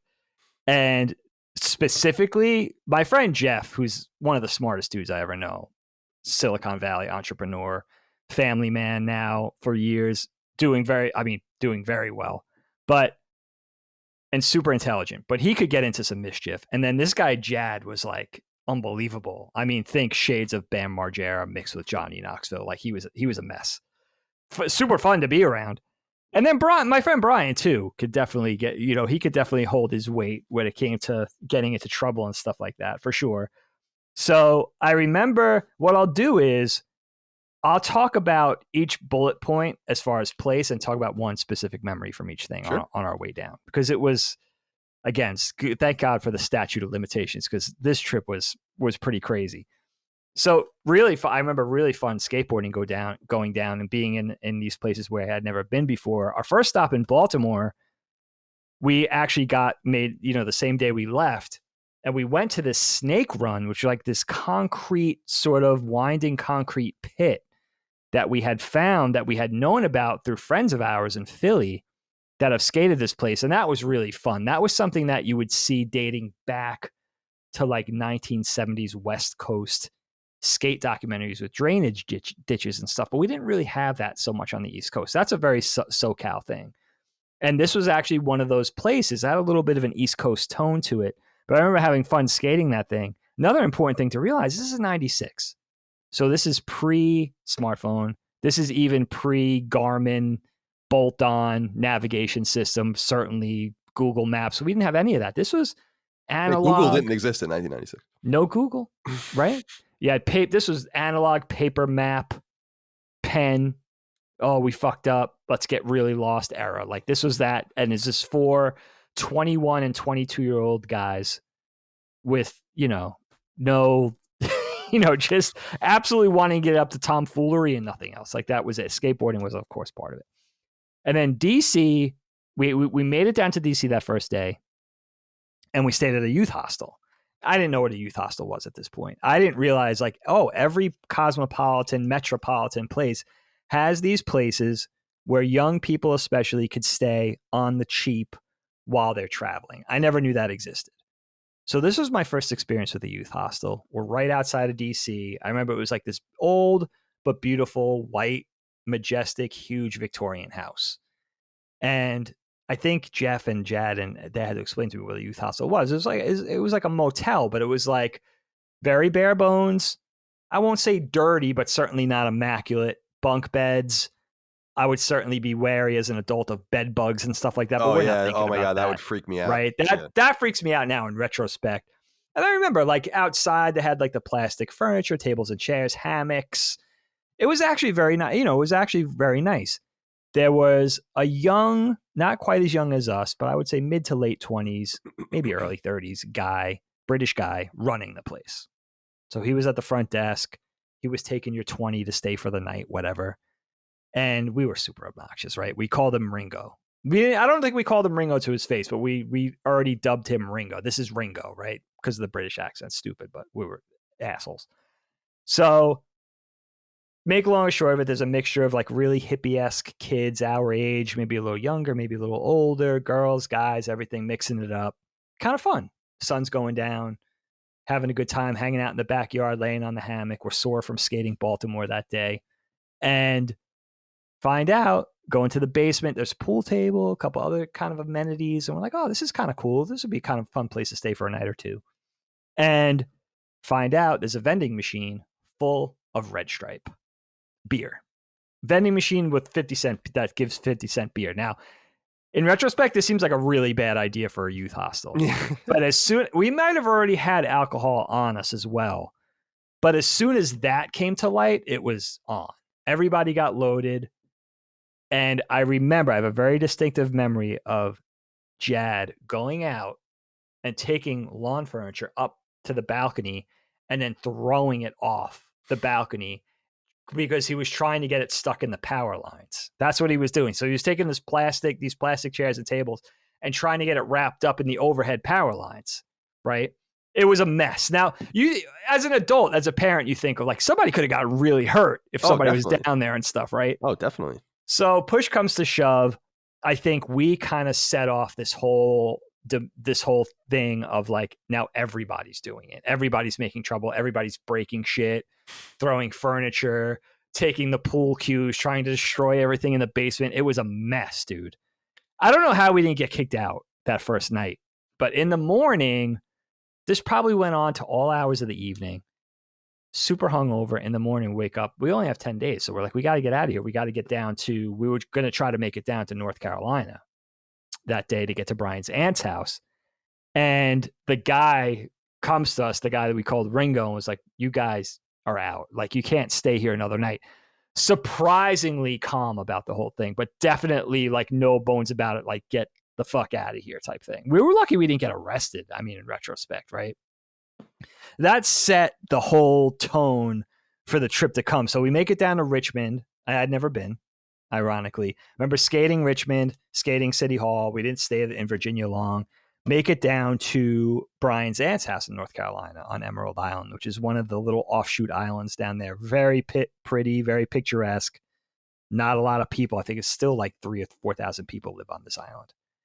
And of course, there's nowhere to really skate there. It's very beachy. We're looking for a skate shop. Happens to be a surf shop. There's no skate gear.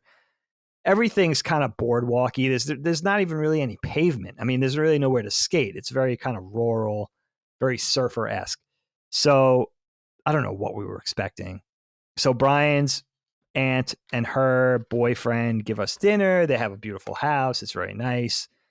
Very hillbilly-ish, though. I remember the boyfriend was like, yeah, we go out at night. Like, there's not much to do around here. We go to the junkyard and shoot rats. I had never heard of this thing before. Now, that's a thing, right? We know that's in the South, rural pockets of the U.S. especially. That's a thing. You go to the junkyard and shoot rats. But I had never heard of that before. And he was like, you guys want to do that with me tonight? And I kind of wanted to do it because I just wanted to see what it was going to be like. But we ended up not even staying there. I think the big thing in North Carolina was trying to, at that point, the guys were trying to like hook up with like surf chicks. And the place was full of like Valley girls home for the summer that were just hanging out there, or their families were there, or about our age, like surfer chicks, and Marines, because I guess there's a Marine base down there, or some sort of military base down there. So we didn't want to run afoul of any Marines. Certainly, we weren't up to that task. But I do remember going to some house party, and again, I have this memory in bits and pieces. Going to some house party, and Brian or Jeff did an upper decker in the girls' toilet bowl, which I had never even heard of before. That's when you poop in the upper tank of the toilet. So when you flush, the poop goes into the toilet. It's good shit. It's good. It's good right? shit. Good shit. Yeah. That's what I remember of that. And then Myrtle Beach. I remember getting to Myrtle Beach, not being able to find anywhere on the Strip. Beautiful place, Myrtle Beach, by the way. And I had never been to that part of South Carolina. Not being able to find a hotel on the Strip because it was summertime and it was so crowded. So ended up meeting this mixture of guys and girls that were staying at this really swanky high-rise hotel slightly off the Strip, and ended up getting bombed with them at night with beers and stuff like that. But what I remember, and this is one of my craziest memories, is this guy Jad getting so just inebriated that he was taking full cans of Budweiser. Now, we were up on like the 18th story. I remember there was a really, really beautiful hotel room. It was one of those kind of dual level hotel rooms with like the sleeping area, and then it steps down into the living room, like kind of like Don Draper's apartment in Mad Men, like gorgeous, huge, with scenic views on one apartment. Side of the ocean. Yeah. You're right there. Oh, I love that. And he was taking full cans of Bud and throwing them from the balcony as far as he could over the parking lot. So not only are there people that he could have killed, definitely, but just hitting cars from the parking lot with full cans of beer. I mean, it's one of those horrifying memories of me of like, certainly I don't remember doing it, but like one of those karmic things of like, you're fucked karmically. Like even just laughing at this or egging it on in some way. Cause I certainly wasn't doing anything to stop it. Even if I wasn't throwing the beers, it was just like one of those things of like, what were we even thinking about? You know, it's like one of those crazy memories. And but this was the whole trip. But I'll tell you, Kyle, just getting into this mixture of mischief and skateboarding, super fun memories. But I'll tell you what I remember the most, and one of my fondest memories of this entire trip was, besides all this jackass-esque stuff going on and the skateboarding, was it kind of turned out that Jeff did a lot of the driving. It was his car, and he was really cool to do that. But it was always the case that Brian and Jad would either pass out from exhaustion or pass out from having drank the most. Jeff had to kind of restrain himself a little bit because he was driving, and I would end up sitting shotgun a lot because I probably drank the least. And Jeff was a really smart dude. And we would stay up at night while we were driving from place to place, deep into the night. Jad and Brian asleep in the back seat, have these crazy metaphysical conversations. Like, Jeff was really into astronomy. His dad was actually a nuclear physicist, I think. And he had this fascination with astronomy and aliens. And he would tell me about all these scientists that were sort of like super brilliant, but always like sort of set aside by the science community and not taken seriously. And he would tell me all these eerie stories of things that he was learning in college and stuff. And I remember going deep into the night, like the starry sky, and him telling me these scary stories and just being like, wow, like he would just hold me, you know, just in total awe with these stories at night. That was probably my greatest memory of like bonding with Jeff over these crazy stories that he would like at one point, like scare me and at the same time fascinate me with, which was really kind of a fun memory. Yeah, that's good stuff. And that was a fun trip, man. It's amazing we didn't get arrested. It's amazing. We did make it down to Atlanta. We found out Atlanta was a really cool skate town, but also they roll up their carpets at night. The cops are very hard on skateboarding down there. I'm sure it hasn't changed. And yeah, my first time in a lot of those places, including Richmond, which is ironic now that I would be so familiar, you know, with those places, become so familiar with those places over the years. But that was that was a really fun memory for me, and still one of my only friend road trips. The Marine camp in North Carolina, I looked it up for you, is Lejeune. 11,000 acres of Marine base goodness down there. There you go. Very cool. Dig, my fourth one, I told you I'd go back to New England. I wanted to just take a moment to give my love to New England. Having lived there for 10 years in 2 5-year bursts, 5 years for college, but 5 years as a kid as well. we didn't have a lot of money when we were up there. Mom didn't. We spent all of our spare time playing hockey, and I traveled a lot in New England, played hockey in every New England state and also in other states and in Canada. But I have to give it up to New England. Got to give it up to all of the wonderful random places that I have seen and been. And we think about Boston, which is a wonderful metropolitan area that I lived in Boston for 5 years, right in the Fens and in Back Bay. And you think about Providence, which is like kind of a smaller city, maybe a little more financial, a little more artsy. Used to go to shows cool there all town. the time. And of course, you think of Portsmouth, which is probably the coolest town in all of New England, in my opinion, in New Hampshire. That's a great town. Portsmouth is a super neat place. That's a place I would love to have lived, maybe, or Beautiful maybe place. one day still would live. So you think of all of that, and you think of the beaches and York, Maine. I lived in York, Maine, and just the wonderful Maine beaches, just a different rocky, sandy, cold feel of them, and Rye Beach and Nantucket and Cape Cod and Newport. But what I really love about New England is the interior. And you had brought it up with going to Vermont.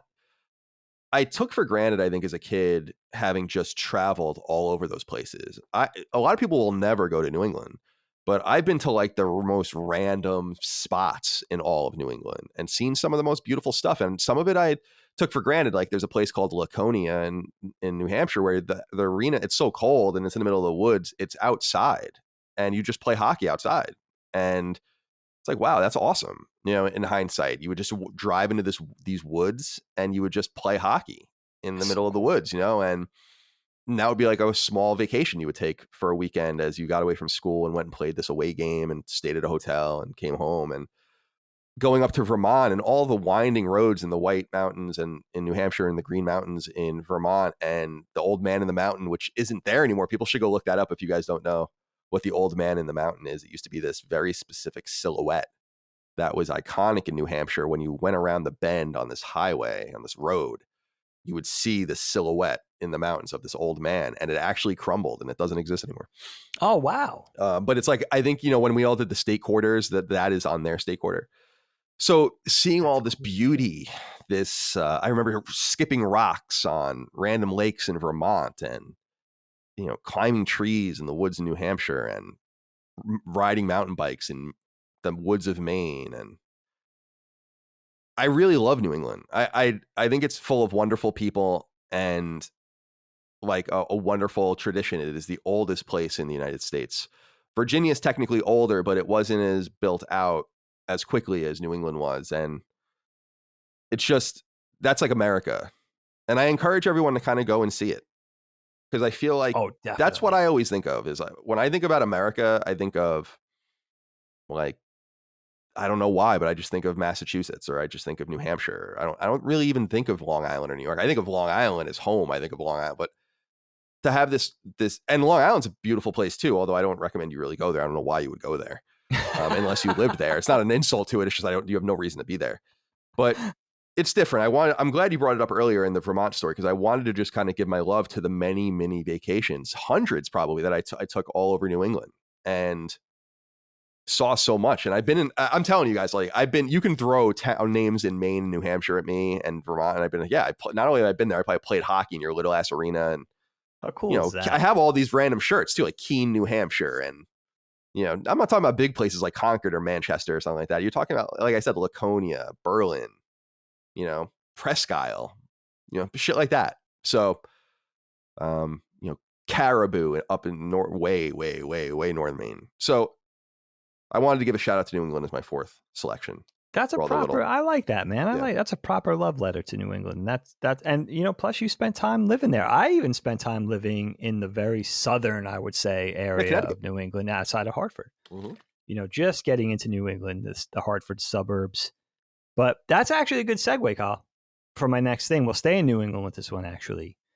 Trip to New Hampshire. Now, this could be multiple trips to New Hampshire, but I'm thinking of a very specific trip, especially to New Hampshire in 1987. I was 14 years old, summer. And to give you guys a little context, our grandma's cousin, Anna, sort of left the hustle and bustle of Brooklyn and New York many years prior and settled up with her husband, Gene, in New Hampshire, in the Nashua area. So you had near the White Mountains, in the White Mountains, actually, very beautiful place. And our family, Anna was very close to the family. Mom was always very close to her. Of course, grandma stayed very close to her cousin. And that was a great occasion to go up to see them, especially in the summer times. Everybody would take a yearly trip up to see Anna if she wasn't coming to New York, especially for something. And I remember 1987, Aunt Joni and I and Grandma and Grandpa took two separate cars. I'm not sure why that was, but took two separate cars up to stay up in New Hampshire, probably for the better part of a week or something. And the first thing I remember about this trip, which is a memory that really sticks with me, is it was the first time, interestingly enough, as a 14-year-old kid, I was pretty old already by that point, that I was seriously deprived of sleep. Now, the trip was an event. So I was buddies with Aunt Joni. I would stay with her on many a weekend at this age. But I was staying over Grandma and Grandpa's house with Aunt Joni. Aunt Joni had a bedroom upstairs. She was still living there at the time. And I was staying over, and we were going to leave in the morning to depart for New Hampshire, which was going to be, an 8-hour drive or something. And I remember Grandma and Grandpa imploring us to go to bed. Like, don't stay up late. Don't, go get Jack in the Box at 11 o'clock at night. Like, go to sleep because we're going to wake up. I remember this very specifically. We're going to wake up at 4 a.m. We got to roll at like 5. So we were like, all right. But Aunt Joni was a night owl, which is maybe why she probably imparted that a lot to me. And maybe that's where a lot of mine comes from. She had a tradition, especially around this time. I remember this so vividly, of she would stay up until midnight specifically because she wanted to watch. She was in love with the reruns of The Odd Couple. And so it was always an event for her to stay up, watch The Odd Couple at midnight, and then maybe go to sleep after that. And, we always did the same things. We were going to go out and get Baskin Robbins. We were going to go out and have snacks, like everything. And Joni was only, she wasn't that much older than me. She's only 13 years older than me. She at this age, she was super cool. She was in her mid-20s, she was rad. And we would always do this stuff, but we did it. We stayed up to 1:30 in the morning, and I was up at 4. And it was the first time I ever dealt with that feeling, that hungover, sleep-deprived, foggy. I'll never forget it, Kyle. I thought I was going to die. I never had that sensation before. Now you go through high school, you go through college, especially being now my entire life is that sensation. Yeah, exactly. Especially being an animator or an animation student. We got accustomed to that when we got older. But as a 14-year-old, I remember being like on my ass. Like, I remember that being a very tough trip up to New England. And so Aunt Joni and I was sitting shotgun. It was just us in the car. We were probably following Grandma and Grandpa, or they were following us. And I remember like that very specific 14-year-old dig. And I was already skateboarding, but I was super corny. I had like the Vision streetwear gear, and everything was mismatched colors, totally loud. Listening to Public Enemy, which I talked about in one of our music episodes, and like a mixture of like Susie and the Banshees or the Sugar Cubes. Like my music taste was crazy. And, sort of subjecting Aunt Joni to my music and letting her, she letting me play my cassettes and sort of humoring me in the car. That was super fun. And the fun part of this trip was being away from mom and dad. I think that kind of felt cool.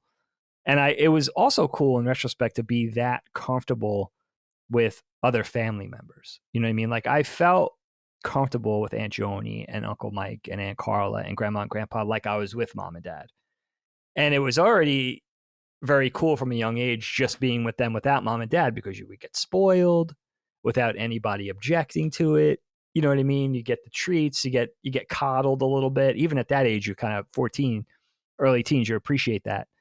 But I remember the trip being really fun because it was a nice blend of back to nature, rural living. Cousin Anna and Jean lived on a really beautiful, picturesque plot of land with a little stream and woods. It was very rural. But it was also kind of a stone's throw from the sightseeing and the shopping and the outlets and the restaurants and mini golf and ice cream and all that kind of stuff. So it was a nice blend of, fishing and that kind of thing, and then going out to like a cool restaurant at night. Really nice to have a little taste of both worlds, which was fun. And again, just one of those things, a really fond memory of being able to spend time with Grandma and Grandpa, but also the friendship that sprung between Aunt Joey and I, which, as a kid, you don't have any control over that. Like I wouldn't have the friendship I have with our Aunt Joni now had it not been for these formative things.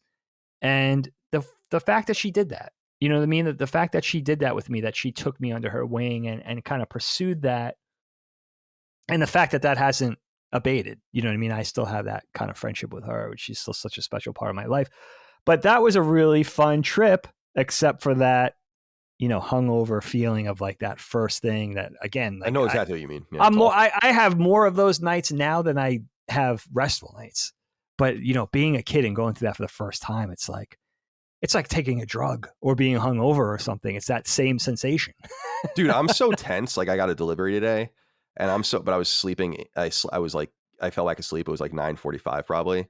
And I'm so tense and so anxious that the bell rang and I was like up and like going down the stairs, like basically while the bell was still like resonating. In no frames, right? Yeah, You like, were just there. Yeah. Like I'm just always ready to go. Like I'm waiting for something bad to happen.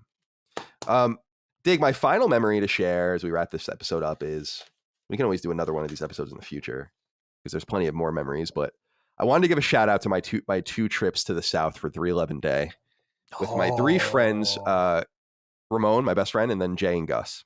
Jay and Gus are like the alternate universe, Colin and Ramon. And I think I told you guys, so just to frame it, we'll start at the very beginning. 311 is a band. I'm sure most of my audience, my longtime audience knows. I don't really talk about them too much anymore, but they're my favorite band. They've been my favorite band since 1996. And I've seen them live like 30 times or something like that. But every 2 years, they do a show. Since 2000, every 2 years, they do a thing called 311 Day. And it's March 11th. And they'll play a random place in the United States and they'll play like for 5 hours or something like that. You know, they always put on a great show. I would say they play probably particularly like 18 to 23 songs during a regular show.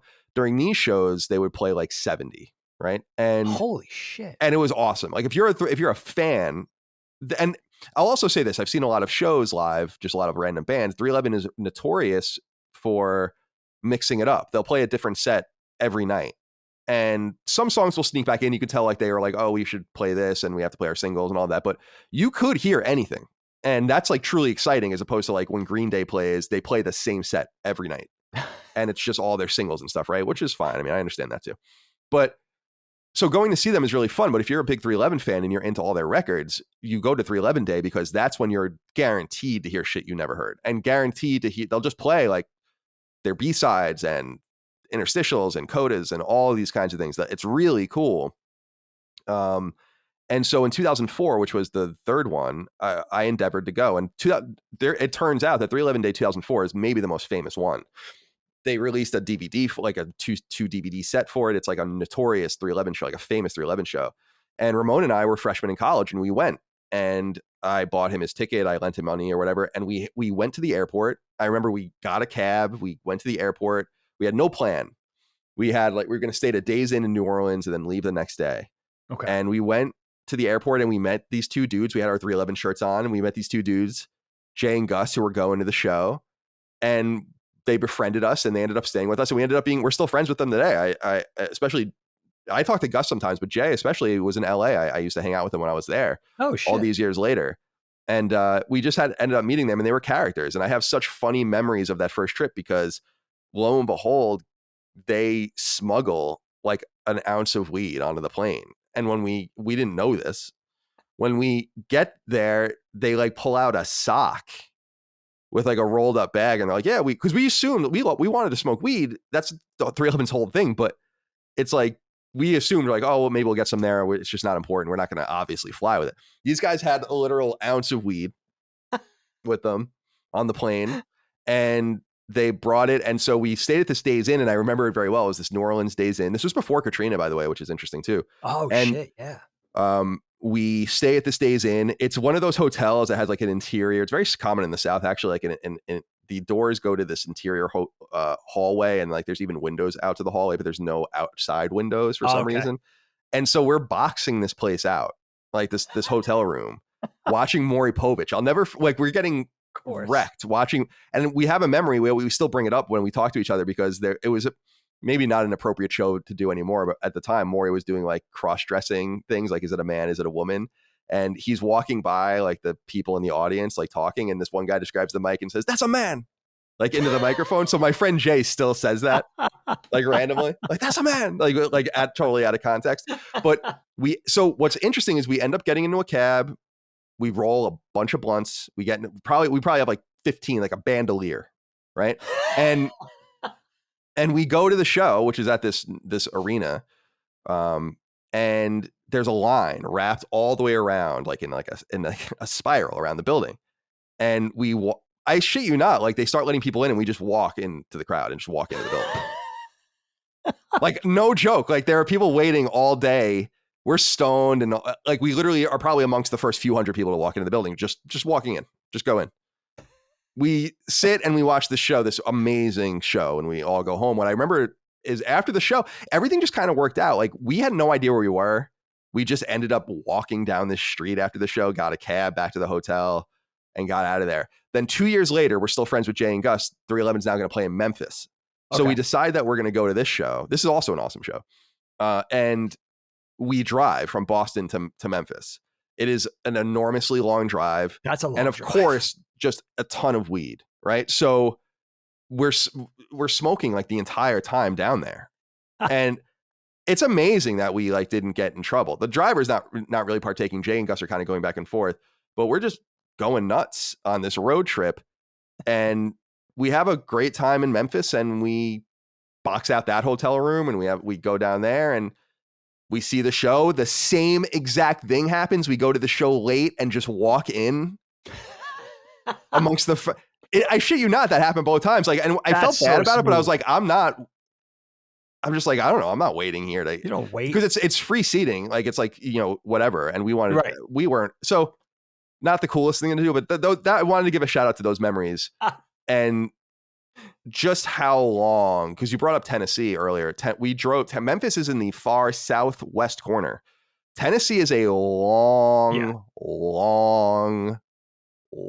state. And it is long.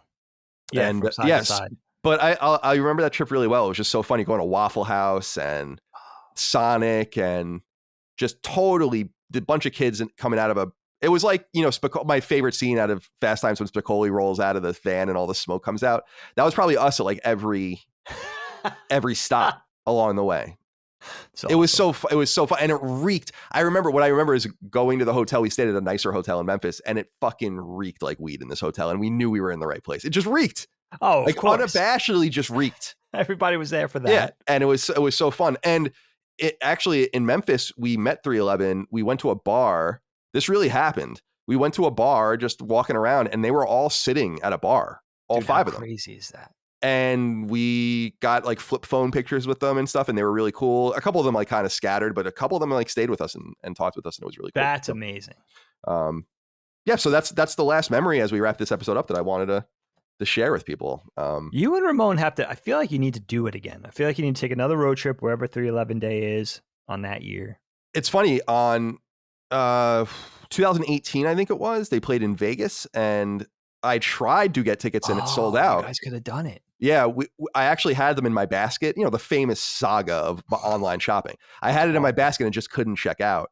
And so we tried to actually go to this 311 Day, but now they like film them in very high quality, and they've basically played during the COVID, played all of their old records front to back online, and like did VODs of them. You can buy them or whatever. And I'm like, once they release that on Blu-ray, I don't know that I need to see them ever again, because these are like the quintessential, although the energy of being in the show is, I mean, I do love me some rap rock, Yes, you do. So yes, you do, sir. Well, Dave, that was a fun conversation, but let's end the episode as we always do with a dad joke. Yeah, that was fun. That was really a lot of fun. All right, my friend, here's one for you. Little off color for KnockBack. Oh, good. But let's try it. Okay. Let's see how it goes. Sure. Kyle, what do you call a slutty camera? I don't know. A loose cannon. Oh man, I knew it was good. I was thinking of some like, what is a word for loose is exactly the word I was thinking of. It's not good. You ever think about I never thought about that term Like how vulgar that term is. It's pretty bad. It's fucking vulgar. It's pretty bad. Like loose women, you don't think about that term. You're like, oh yeah, loose women. Right. The fuck does that mean? Like, Well, maybe it's loose morals. Yeah, it's not. It has. It to is. It has. It frankly has to do with roast beef curtains, and I don't like it. Oh no. Oh. Well, on that note. All right, Dick. It was good to see you, my friend. It's good to be with all of you out there. Thank you for your love, kindness, and support of all things Knockback and Last Stand Media on Patreon at patreon.com/laststandmedia. Get us on Spotify, get us on iTunes, do whatever the hell it is you want to do. We'll see you next time.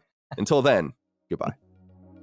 Knockback, a retro and nostalgia podcast, is a product and trademark of Last Stand Media and Collins Last Stand LLC, and is recorded from Central Virginia and the Philadelphia suburbs, USA. The show was conceived by and is produced by me, Colin Moriarty. My co-host is Dagan Moriarty. Knockback's executive producer is Dustin Furman, and the show is edited by associate producer Ben Smith. All of Last Stand's theme music is by Ramon Narvaez. As you know, all of Last Stand Media's shows, including Knockback, are fan-funded on Patreon at patreon.com/laststandmedia. The following names are at the producer support level or higher on Patreon, and we're grateful for your kindness and generosity.